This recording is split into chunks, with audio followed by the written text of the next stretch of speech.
A perfectly deterministic signal is one where we know its exact value at any given instant in time. Because there is no ambiguity, we can directly apply the Fourier Transform to map the exact frequencies that make up that smooth wave. But in practical engineering, we face random signals, denoted as n of t. These signals fluctuate chaotically, making their values completely unpredictable at any microsecond. Since the exact waveform is entirely unknowable, our standard deterministic equations fail. We cannot solve for a single exact answer. Instead, we have to profile the signal by analyzing its likelihoods and its average behavior. This requires us to answer three specific questions. First, what amplitude values actually occur within this chaos? Second, where in the frequency spectrum is the signal's power concentrated? And third, how are two different random signals mathematically related to each other? To operate in physical reality, engineers abandon singular mathematical models and rely on a rigorous three-part statistical framework to measure this unpredictability. The first tool is the probability density function, or PDF, written as f sub x of x. This diagram maps the exact likelihood of different amplitude values. Because it represents all possible outcomes, the total area under this curve integrates to exactly 1. The shape we are looking at is the Gaussian distribution. It is symmetric, with the highest probability centered around its mean, mu. Engineers use this specific model constantly because it accurately represents thermal noise in circuits and additive white Gaussian noise communication channels.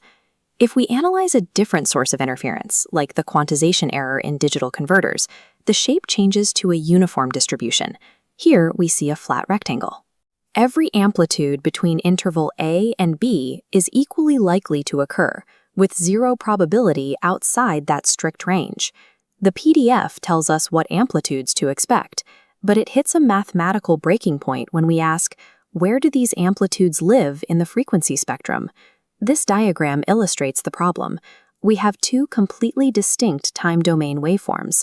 One is a rapid, high-frequency noise, and the other is a slow, wideband noise.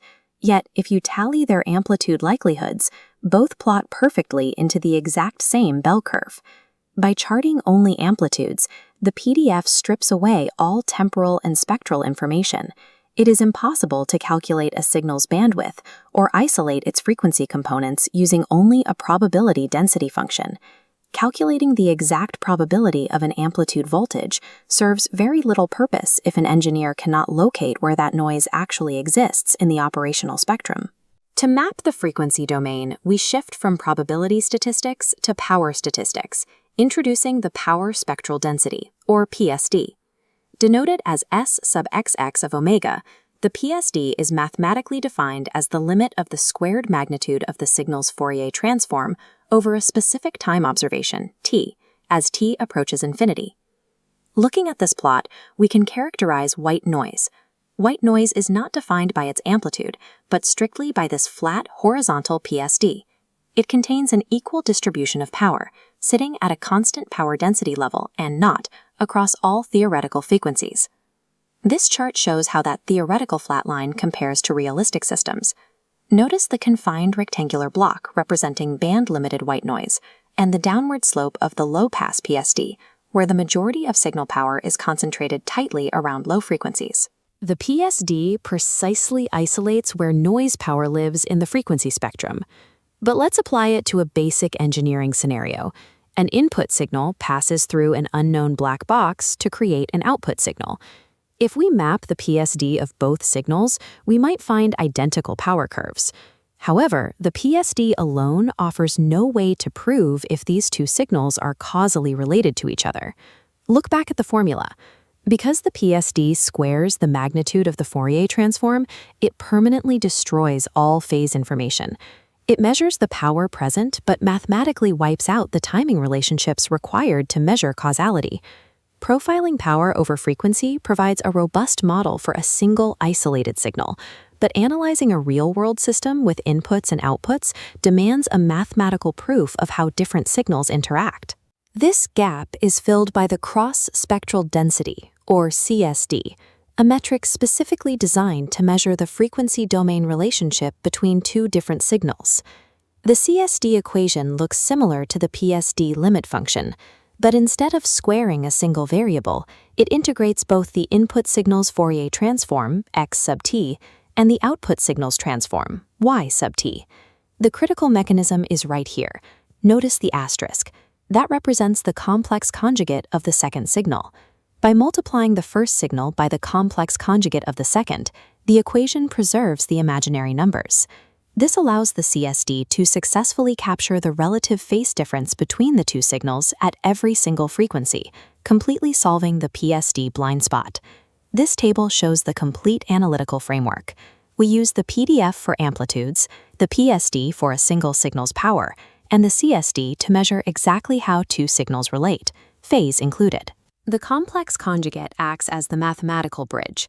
It gives engineers the ability to track a signal's direct influence from its origin point through to its final destination. In physical systems, randomness typically corrupts a transmission through additive noise. We express this model as y of t equals x of t plus n of t. A pure, desired signal merges directly with chaotic interference, resulting in an observed corrupted output. When an engineer receives that corrupted y of t, they deploy PDF and PSD frameworks to define n of t, isolating the noise behavior. The goal is passing this corrupted observation through a tuned filter, producing x hat of t, a recovered signal estimated as close to the ground truth as physically possible. To confirm the filter is actually working, we have to apply rigorous numerical metrics to grade its performance against the original signal. One of the primary measures is mean squared error, or MSE. By averaging the squared differences between the original and recovered signals, this calculation mathematically penalizes large estimation errors much more heavily than minor deviations. Engineers also rely on the signal-to-noise ratio. This directly compares the raw power of the desired signal against the destructive power of the random noise.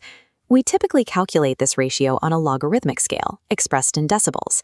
This provides a clear, scalable metric showing exactly how dominant the target signal remains compared to the baseline noise floor.